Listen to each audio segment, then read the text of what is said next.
Serious topic to discuss. A third of all Americans, women and men, suffer from bloating. It is an uncomfortable buildup of air that can form in your digestive tract. We know the side effects can be painful and embarrassing, but they can also be warning signs of bigger health issues. That's why we have the man, Dr. Mehmet, here. Thank you for joining us.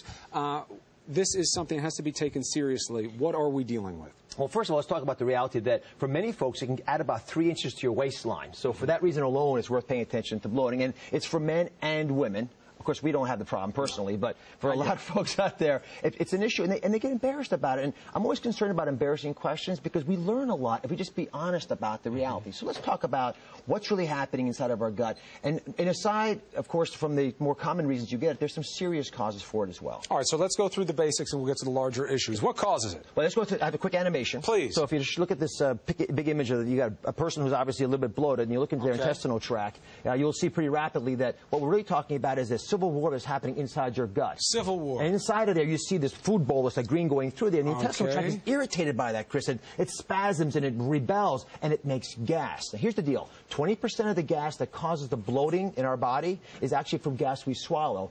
80% is from the digestive process, because when the bacteria eat the food, which is how we digest them, their waste product is gas. Wow. All right. So then we have to be aware of what we're eating, what can cause this, and then how to ameliorate the condition. So let's start with the causes. All right. So classic causes are carbonated beverages, not surprisingly, because they have gas in them. Sure. And so, not surprisingly, if you pour this fast, just the way it causes it's a bad pour. Gas in there, it's a bad pour, right? It'll also cause gas in your intestinal system. As the gas as it comes out of the stomach, it goes down as well. A lot of artificial sweeteners, sorbitol in particular, are problematic because the body has trouble digesting them. Again, these sugars, the bacteria love them, and if the body can't digest them early on, the bacteria will take care of them later on. Same problem here. These are great foods, right? Beans, potatoes, Brussels sprouts, broccoli, cruciferous vegetables, even fruits like bananas can cause them. And the reason is that these vegetables will often have sugars in them and starches that are harder to digest. So by the time the bacteria in the lower gut get to them, all you get is gas. So just because it's a good food doesn't mean it's going to help you with this condition. And the average person has about 2 liters of flatus a day. You know, half a gallon of flatus. It is normal for us to eat a lot of fiber and have this. The question is, what do we do to our lives to make us a bit more socially acceptable?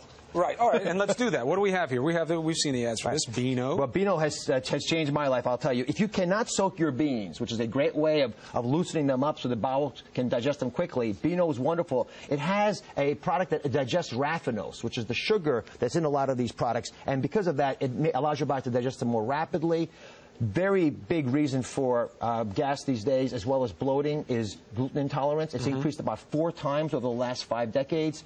There are lots of great options out there for people who have gluten intolerance. These are examples, again, of products that are readily available in every major store. And here's the trick that you have to be aware of. There is gluten, wheat protein, and there's gluten in ice cream. So you have to be diligent. You have to look for it, otherwise you'll sneak up on you. And the fourth major reason that you get bloating, again, we covered them, carbonated beverages and things you eat, these vegetables and fruits, the gluten, and the final is lactose intolerance. Now, you can take care of your lactose intolerance in 2 ways. The first is the byproducts that have lactose in them. The enzyme's actually in the product, so it digests it for you. It helps your body, because that's why you have lactose intolerance. The other is the byproduct that don't have lactose in them. So soy products, rice products, which I demonstrated a couple here, they look like regular yogurt and regular American cheese, but they're made of products that don't have lactase in them. So you get the taste, but they don't give you the problem. This is something you can take also, right? Right. Now, this is a great example. So we have some soap suds here.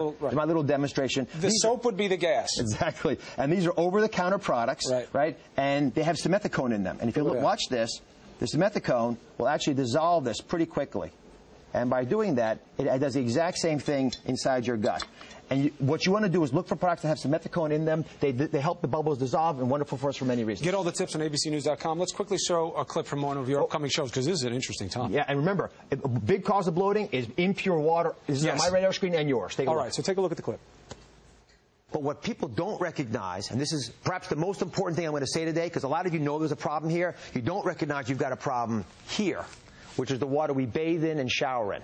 Now, I'll tell moms right now, and I don't want to hedge on this, I don't think that you should be bathing your kids in the tub unless you know that water's clean. This is one of the most important shows we did. It's on tomorrow, and I think it's got to be on the radar screen for all of America. This has my attention, especially with bathing the kids. Dr. Oz, thank you so much, as always.